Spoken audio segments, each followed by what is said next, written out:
geometría, en la arquitectura vamos a hablar del contenido, conceptos del polígono, Dani el ángulo, Sofía el triángulo. En la explicación encontrarás Hora de geometría.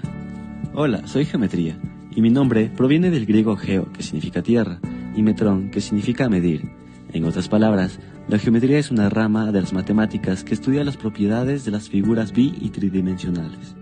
La geometría es para el arquitecto una base y un medio disciplinar, un instrumento indispensable en el tratamiento de las formas que entran en la composición de los espacios. Pero la geometría y la arquitectura son creaciones humanas distintas. La geometría, que es matemáticas, se ocupa en efecto del espacio abstracto, mientras que la arquitectura, que es técnica y arte, se ocupa del espacio concreto, del espacio en relación con el hombre, a su presencia como observador y a su dimensión como beneficiario de ella. Hola, me llaman polígono, y es necesario saber que todos los polígonos tienen 3 elementos: los lados, los vértices y los ángulos. Pero cuéntanos, ¿en qué se clasifican? Ok, déjame te cuento. Los polígonos nos podemos clasificar por el número de lados. Por ejemplo, un polígono de 3 lados se lo nombraría triángulo, y uno de 4 lados se lo nombraría cuadrilátero. También me puedo clasificar por el tipo de ángulo, es decir, si el ángulo mide más de 180, se lo llama cóncavo. En cambio, si todos los ángulos miden menos de 180, se lo llama convexo. También me puedo clasificar por sus ángulos y lados. Si tienen todos los lados y ángulos iguales, son regulares, y si no los tienen, son irregulares. ¿Y cómo lo podemos aplicar en la arquitectura? Los polígonos tienen muchas aplicaciones en la vida cotidiana en diferentes campos. En la arquitectura, los polígonos regulares tienen grandes aplicaciones porque hacen más sólida las estructuras de las construcciones. Geométricamente, un polígono regular tiene sus lados y ángulos interiores congruentes entre sí. Estas, a su vez, son figuras que se pueden presentar solas o combinadas.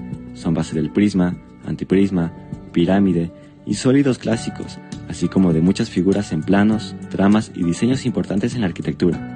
En el diseño de edificaciones, monumentos y pabellones, encontramos los polígonos, los cuales se han utilizado en las artes y en la arquitectura desde siglos anteriores. Estos juegan un papel muy importante en la construcción.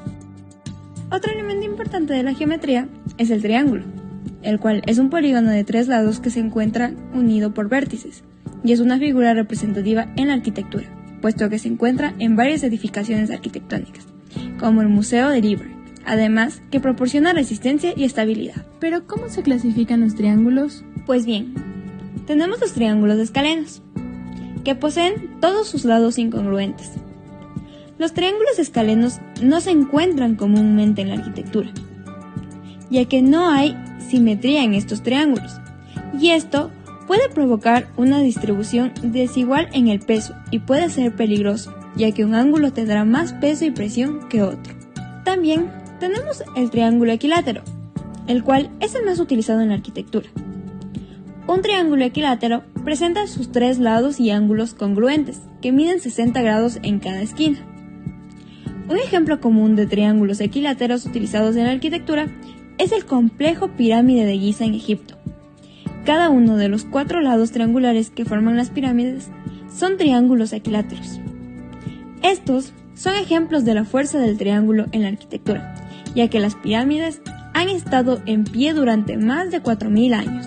Los triángulos rectángulos poseen su ángulo recto, de 90 grados perfectos. Estos triángulos especiales no se usan tradicionalmente en las características estructurales de un edificio. Sin embargo, son vitales para la construcción y el diseño del edificio. Los triángulos rectángulos se usan para crear esquinas perfectas y líneas rectas. Si las paredes y las esquinas de un edificio están torcidas, el edificio también estará torcido. Finalmente, tenemos el triángulo isósceles, el cual tiene 2 lados iguales, y este también se encuentra en la arquitectura piramidal moderna. Un ejemplo es el edificio este en la Galería Nacional del Arte de Washington. Adicionalmente, los triángulos también se usan como adornos en la arquitectura.